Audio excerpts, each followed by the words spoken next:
Well, sure I was. What choice did I have? If I pulled out at the last minute, I'd be forced to deal with Jared sulking. What's more, if he really was planning to propose to me on this trip, then I'd run the risk of ruining everything by staying home. You do want him to propose, don't you? The question just hung there. Jared and I had been together for 6 years. Our best years, I supposed, and we liked each other pretty well. He knew what kind of cereal I liked and was pretty good about getting his dirty socks in the hamper.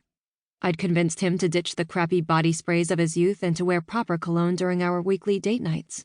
I was content to let him go hiking or fishing with his friends now and then, and during my periodic Pride and Prejudice jags, he'd sit patiently beside me on the couch and listen to me wax poetic about how Colin Firth was truly the best Mr. Darcy. Marriage was the next logical step, right? We'd started dating during our sophomore year at Moorlake University, and from the very start, people in our social circles had remarked on how simpatico we were. When we moved in together after graduation, renting a little one-story ranch style in Moorlake for $600 a month, those same friends made a very big deal about it and even started a betting pool to see how long it would take us to tie the knot. Well, years had passed, and now we had the ironic distinction of being the only pairing in our circle that remained unmarried. That's right. His friends were all married now, and so were mine. A few of them had started having kids, buying houses, moving far away from our little college town, and embarking on very adult-sounding adventures, whereas Jared and I kept haunting the same downtown bars we'd patronized as undergrads. In all the years we'd been together, we'd barely spoken about marriage. When the subject had come up, it had always been in reference to someone else's news. Diana and John are getting married, or it looks like someone's having a wedding reception at the Botanical Garden today. We should put on fancy clothes and sneak in for some free drinks. On those occasions when we had discussed the possibility of marriage between the two of us, which were exceedingly rare, we'd always just had a laugh as if to say, marriage, wouldn't that be something? I'd always looked at the matter this way.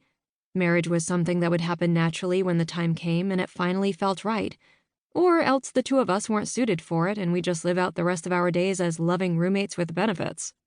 Recent developments had brought the subject to the fore of the mind, though. I heard through the grapevine that Jared had been talking with friends of his about their marriages, about financing wedding rings, and that he'd even asked one of them for advice on finding a good jeweler.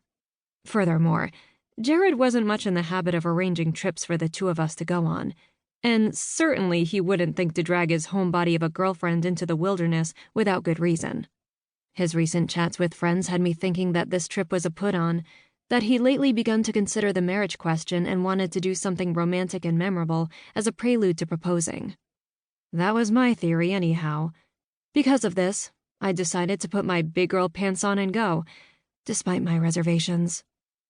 Waiting for Jared to get back, I began playing around on my phone, Googled our destination. It was a park in Kentucky, Swan Creek State Park, whose titular creek offered some of the best fishing in the state according to my boyfriend, and which was home to well-maintained hiking trails for novices and expert outdoorsmen alike. The reviews on social media sites for this place were through the roof, but I took the 5-star ratings with a grain of salt, knowing that they'd been written by people who had an affinity for shitting in the woods. I sought out the park's website in the hopes of finding a list of amenities or nearby landmarks I could get hyped about, and found it embarrassingly lo-fi.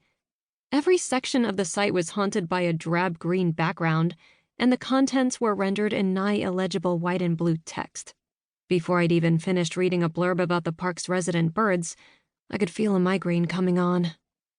Buried deep in the website's history section was something I found interesting, though. Apparently, the vast park was home to an abandoned mill town called Newsome's Landing, whose last residents had moseyed on in the 1880s. There was a crappy photo of a crumbling building with stone walls for reference, and mention of many such relics scattered throughout the woods, far from the established trails. That wasn't the interesting part, however.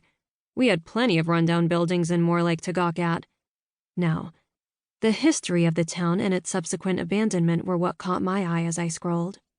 Newsome's Landing, it turned out, was the site of a well-documented witch trial in the summer of 1881, that of Ellie Pomeroy, arguably the last such trial ever conducted in the United States.